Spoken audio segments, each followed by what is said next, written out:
We come to message 12. This is a long message that covers 20 items.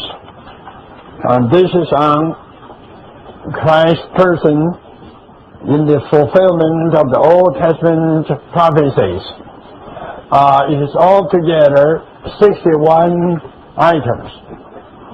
Now, I'd like to tell you that concerning Christ's person, it is in 23 classifications and altogether 305 items. Then after this, we will have Christ's attribution and virtues will be in 18 items. And then lastly, we will have Christ in His work. It will be just 100 items. Altogether, in 24 messages concerning Christ, will be 423 items. I told you 260 something, there was one. Now, we have to spend probably more time on the following classifications. Firstly, we must spend some time to see the fulfillment of the Old Testament prophecies concerning Christ's person. What Christ is in the fulfillment of the Old Testament prophecies. Number one, Psalm 102 prophesied that Christ as the creator of the universe will remain unchanged, and His years shall not fail. This is fulfilled in Hebrews 1:10-12. Of course, when you prepare your lesson, you have to take care of the place or the portion where the quotation comes. Here in this item, you have Psalm 102, that is the source, and then you have Hebrews 1, this is the quotation. You have to study the source, and you have to study the quotation mostly with the notes. But anyhow, in the fulfillment of the Old Testament prophecies, we can see Christ, firstly, is the creator. No doubt, as the creator, He was before all the creation. He was the originator. I just say this much. Then secondly, in the fulfillment, we could see Christ is the seed of the woman. This is prophesied in Genesis 3:15, right after the fall of man, when Adam and Eve were searching about their destiny.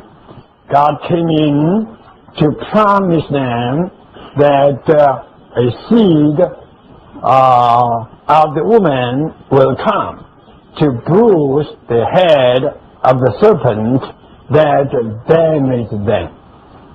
No doubt, this was a prophecy of Christ concerning His coming through a virgin to be a man to destroy Satan on the cross. So you have Genesis 3:15 and Galatians 4:4 as its fulfillment. Thirdly, the seed of Abraham. This is a kind of development of Christ being the seed. Firstly, He was the seed of the woman. Then secondly, He was the seed of Abraham. This is prophesied in Genesis 17:8 and fulfilled in Galatians 3:16. There it says, through this seed of Abraham, God's blessing will reach all the families on this earth. And listen, If you read Galatians 3 carefully, you could see the blessing that will reach all the families on this earth through Christ is simply God dispensing Himself as the all-inclusive Spirit. And there in Galatians 3, the blessing of the gospel is just the all-inclusive Spirit. As I've told you already, this all-inclusive Spirit is the consummation of the Triune God as the life-giving Spirit to dispense to all the people on this earth who would believe in Christ. And this is the dispensing of God triune into His chosen people for the purpose to produce the church as a corporate expression to Himself. Then, following this, the Lion of Judah, the seed, you can consider just by the word seed. A seed always denotes life, right? A seed is a container of life, no doubt. It is also the dispenser of life. It propagates life into more seeds. But the lion, you consider this title, you could understand, no doubt this is for victory.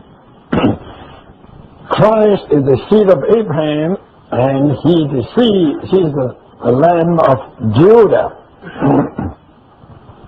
In the Old Testament, Judah was a royal tribe from which Christ came to be the king.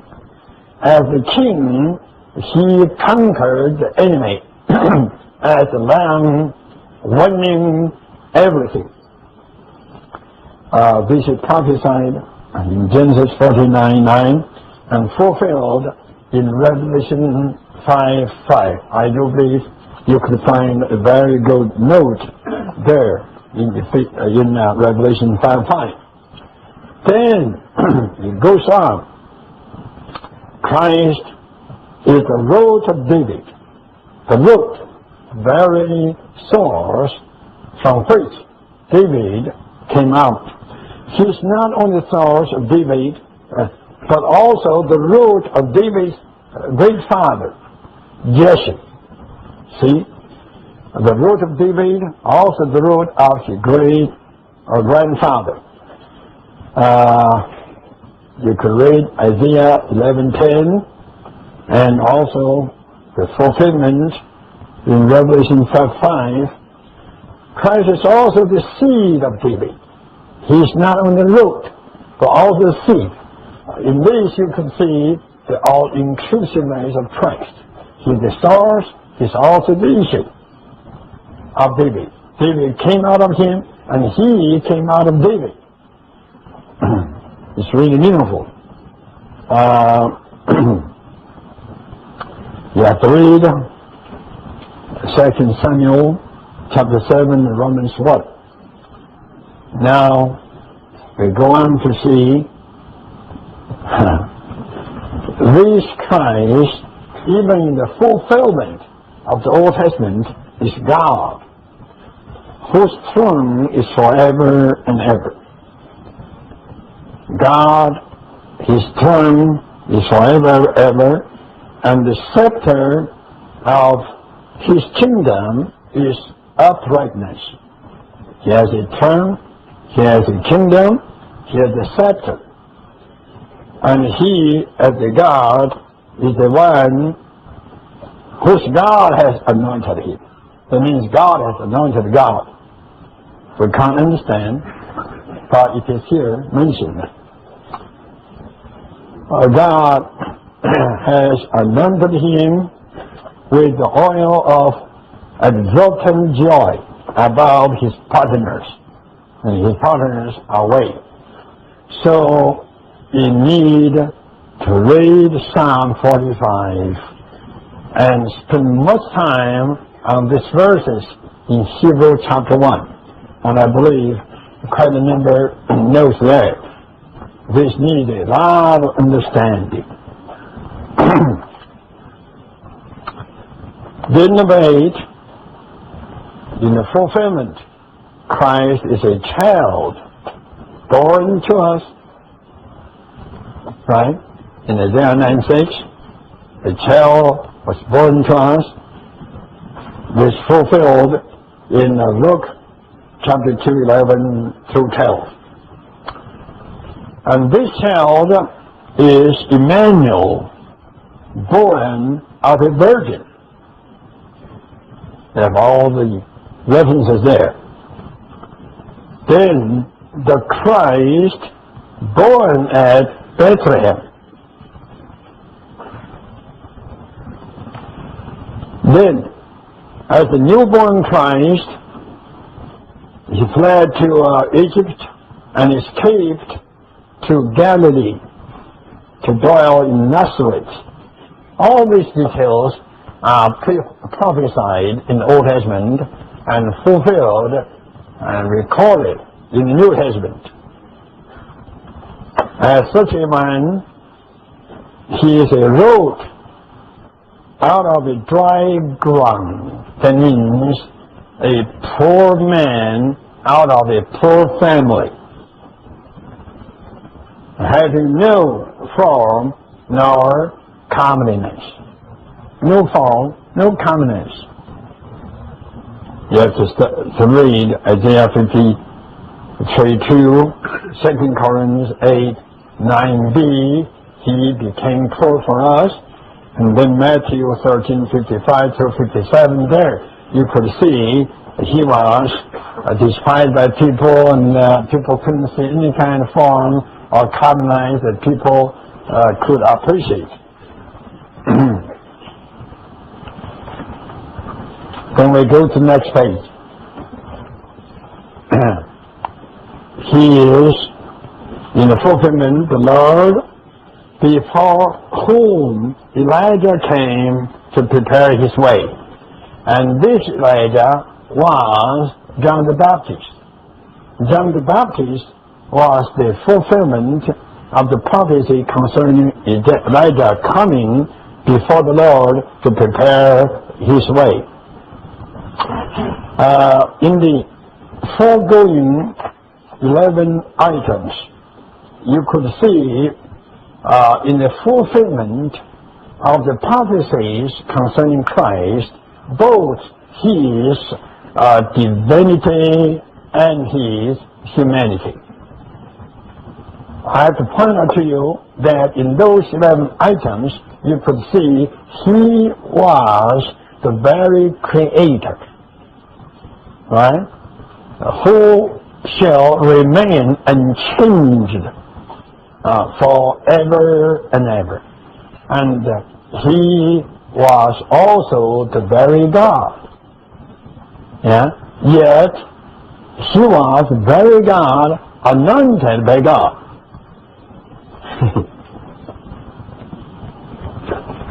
Then he became a child, born to us of a virgin. And this one, who was the creator, and who was God, and who was born of a virgin to be a child, he is Emmanuel. And in this word, or in this divine title, Emmanuel, you could see God and man. This title means God with man. Then, after he became man, his life on this earth, or his human living on the earth, began with what? Began with escaping, fleeing. This was the beginning of his earth life, right? And then the prophecy, or the fulfillment of the prophecy, describes how he was growing up, how he was raised up. He was growing up as a little poor boy wrote out of a dry ground. A poor boy out of a poor family in a carpenter's home. You have to realize that carpenter's home, that family so poor, was just the dry ground. Here in America, we are growing, especially young ones, you are growing not out of dry ground. You are out of a very fertile ground. You have everything, right? I look at the young ones here in the U.S., they have too much. Compared with the Lord Jesus, they have too much, and compared with them, the Lord Jesus, as a little child, had too little. Pitiful, right? And he was a poor road going out of a dry ground. So how could he have any form? I believe he should have been very skinny. No form, no counting eyes. You see, when you drink milk, you eat cheese, American eggs, Washington apples, California orange, and Florida grapevine, and American chicken, American beef, and California, Colorado trout. So I tell you, you will grow in a farm, and you will grow into communists, right? Everybody, all of us living in U.S. look very much informed, with smart, colonized. Think about it, right? I'm not joking. This was the beginning of the Lord's human living on this earth, right? Then from item 13, we began to see his ministry began. I say 11 foregoing, actually 12 foregoing items. In those 12 items, we can see that he was God and he was born to be a child. We can see that he was a God-man, having the divinity and humility, and his human life began with suffering. The first thing he suffered was to flee, to escape. He became, right away after being born, a refugee. Escapee, right? He escaped to Egypt, to a condemned country, and he came back, and he couldn't stay there in Bethlehem, and he had to go down to Galilee and to stay in that despised city, Nazareth. And he had to grow up in a poor family. Now, from item 13, we come to see in the prophecy of his, in the fulfillment of his prophecy, his ministry. In the ministry, he is the Lord, before whom John the Baptist came as Elijah, fulfilling the prophecy in Malachi, chapter 4, verses 5 through 6. You have to read Matthew 3, chapter 3, 1 through 3, and chapter 17, 10 through 13. I have to go back again. We all have to realize, for Christ being God to be man, the purpose was just to bring God into man, to lay a foundation and to cut away that God could just dispense himself through humanity to all his chosen people.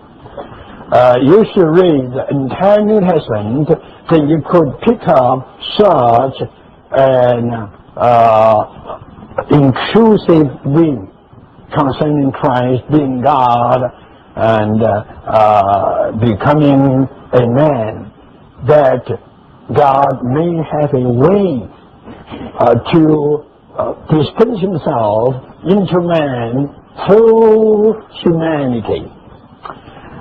Then for this dispensing, this one has to carry out his ministry.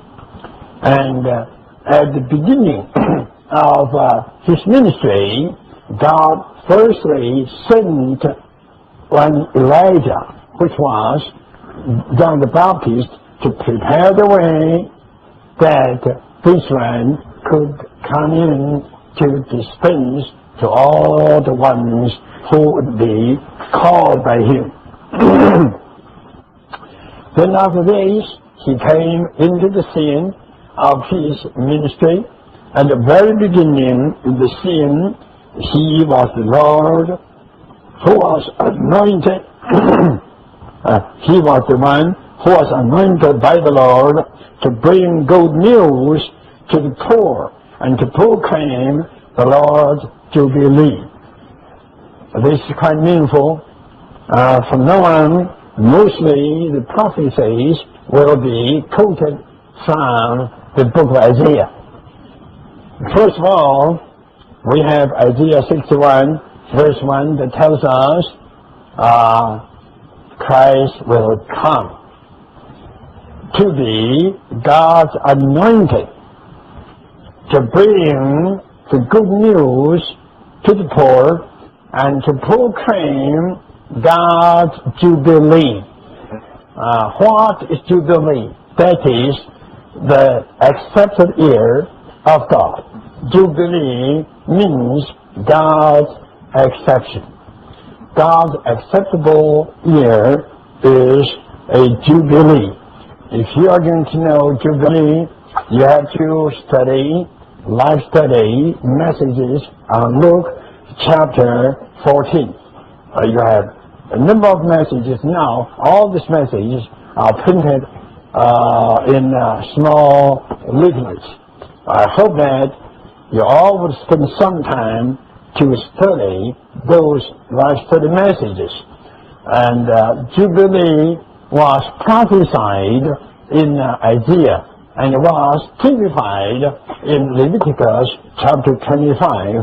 You need a lot of study. I'm really concerned that in today's so-called theology, either Reformed theology or fundamental theology, people will not teach you these things. Probably only the brethren theology will teach you this. And I learned all these things very much through the study of the brethren theology. I was there under their teaching for a number of years, learning all the things which all have become a very help to me in my present day ministry. Now, you have to know, for the long run, in these days, our slogan is go, go, go. Right? Then I like to ask you, to go with what? You may say, well, with the dispensing of God. Well, how you're going to tell people this? When you go to the campus and open up your mouth, nothing is within you. The mouth is open, but the inside is empty. So you have to fill up yourself to learn all these divine truths, to learn what is God's Jubilee. Sooner or later, Brother Dean and Brother Howard, sooner or later on the campus, you have to trumpet Jubilee. You tell people what is God's Jubilee. Then you tell people Leviticus 25 and Isaiah 61. This will shock people.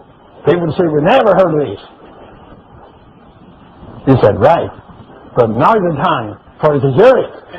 I will tell you. You read Leviticus to them, they all will be shocked. My, Jubilee is the time that the captured people will be returned to their possession. And their possession is just the triune God. Their possession is just the distinct God. You tell them this, then you have a lot of. Don't just go to campus shouting, triune God, wonderful, He is dispensing Himself into us, He is the Father, the Son, and Spirit. Oh, triune God, that's all I can tell you.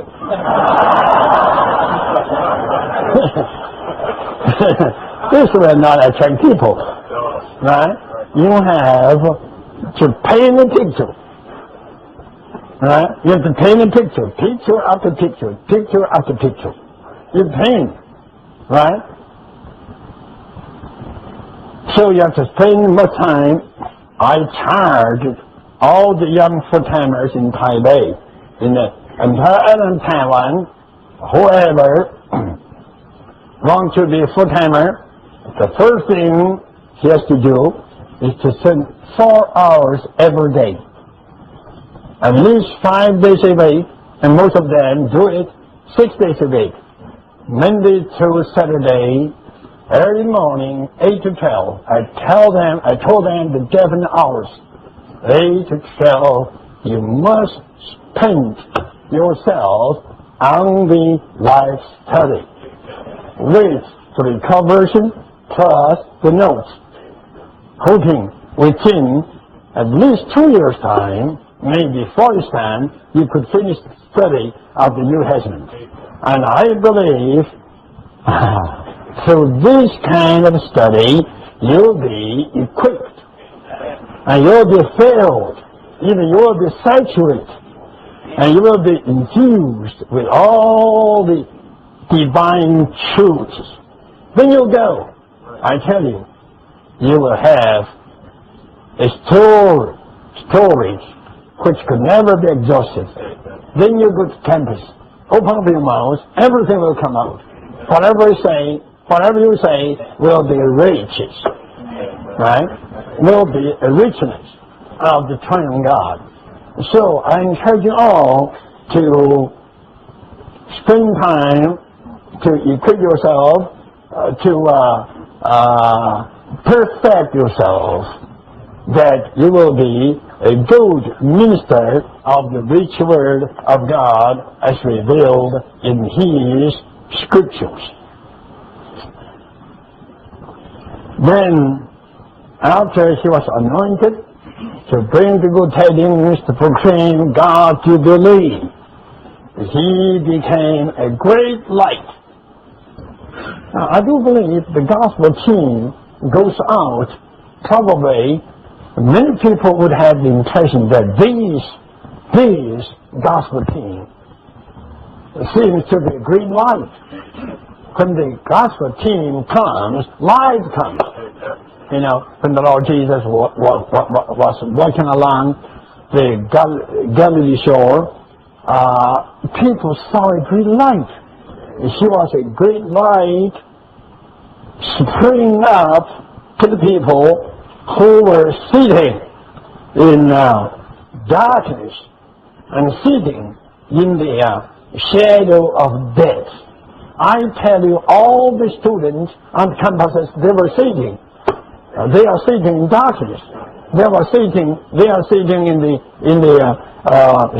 shadow of death. So you all have to go as a great light. You'll be the light to shine over them. The fulfillment of Christ's prophecies is very, very meaningful. It is rich. This is why I could present to you 61 items. Then number 16, on the one hand, he was a great light, springing up to the people in darkness. On the other hand, he was the one whose zeal for God's house, and the house was a symbol of the church. And this veil devoured him. He was so zealous to see God's house cleared and built up. Right? And this veil, like a fire, devoured this one. This was prophesied in Psalm 69, verse 9, and the fulfillment is in John 2:17. For this item, you also need to spend quite much time. Then he was a prophet raised up by God like Moses. And this was prophesied by Moses in his book, Deuteronomy, chapter 18, verses 18 and 19. Then, in John, it was fulfilled, chapter 1, in Acts, chapter 3, you could also see the fulfillment. Actually, in the New Testament, more verses tell us the fulfillment of this prophecy that Christ, in the fulfillment of the Old Testament prophecy, was a prophet. Not just to proclaim the Lord's Jubilee, not just to be a light shining in darkness, not to be one whose veil for God's house is devoting, but also a prophet to speak forth God and to predict a lot of things concerning God's economy. We all know this. In the four Gospels, a lot of speakings. Some are speaking forth of God. Some are the predictions of God's economy, especially the fulfillment of God's economy. He was a great prophet. Then number 18, he was Jehovah's servant. Not striking, now crying out. Not breaking a bruised reed, now quenching the smoking flesh. Now, from this verse, the fulfillment tells us how these servants of God carry out his service. The way he carried out God's service is not striking, now crying out.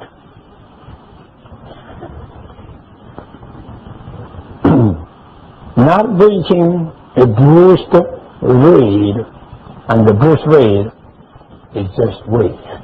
We are the bruised reed, right? You better read the note there in Matthew. I just tell you, read it. What that note says. In ancient time, among the Jews, the children used a reed to make a pipe, to give some musical sound.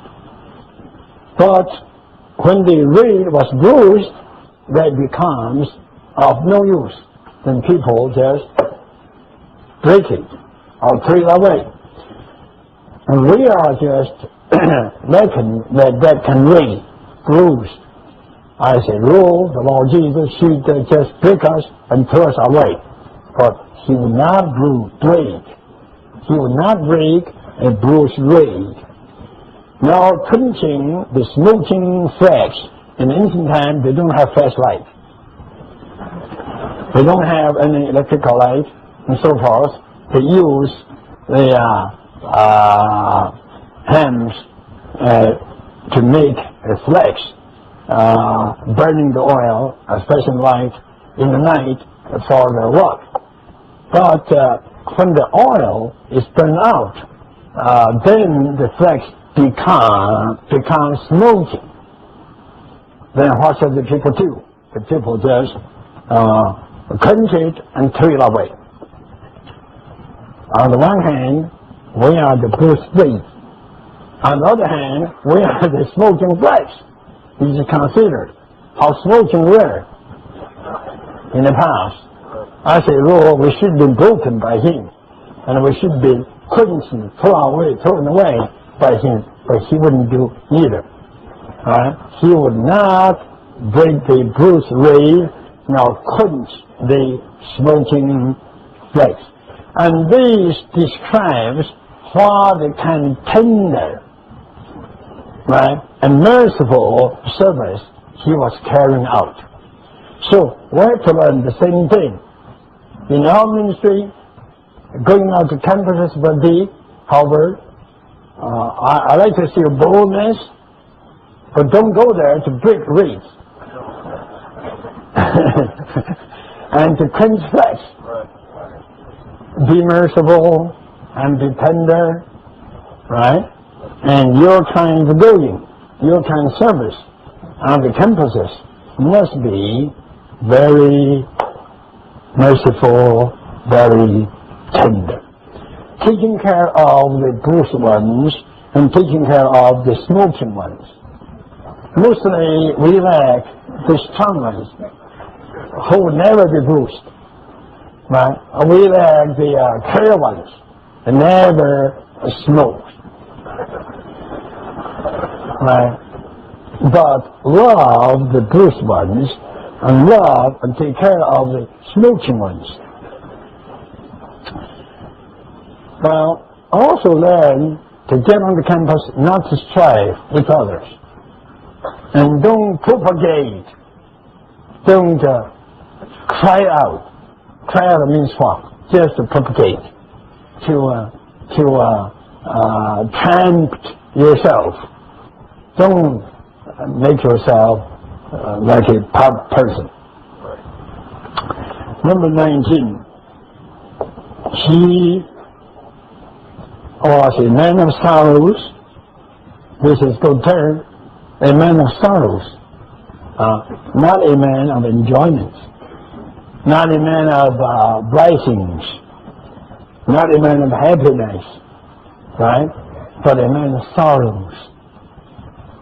Despised and rejected of men. You have to read Isaiah 53, Psalm 22, Luke 22, 23, Matthew 27. If you would get into all the verses, you could get a portrait of a despised man of sorrow. I told already, here all the quotations nearly are out of the book of Isaiah. Then the one upon whom fell the reproaches of those who reproached God. You see, he was not only suffering for us, he was even suffering as a kind of substitute of God. All the God reproachers reproach should fall upon God, but eventually all those reproaches fell upon Christ. So Christ was not a substitute of us, but also a substitute of God. He not only bears our problems, he also bears God's problems. See? And Paul quoted this verse in Romans 15, verse 3, to advise us just to bear others' problems, like Christ bears God's problems. I must tell the truth, for years, I never realized that Christ even bore God's problems. I got to know that Christ that much, very much, that Christ bore my problems, our problems. I never had this thought that Christ bore God's problems. At least there was one prophecy in Psalm 69, 9b, that tells us that prophesied that Christ will come to bear God's problems, to bear the reproaches of God's reproachers. By all these, you could see the revelation in New Testament concerning Christ is very much in detail. I very seldom systematize the truths in the Bible. But in this conclusion, I did the best, as much as I could, to systematize all the things concerning God into classifications, and then all the things concerning Christ into classifications. And in this classification, in the fulfillment of the prophecy concerning Christ in the Old Testament, I have given my best. I believe, again, I have exhausted this classification. So I pick up altogether 61 items. If you would spend time to study these 61 items, you will have a full portrait of who Christ is and what Christ is. So you need to spend time. Now, I will stop here, but don't forget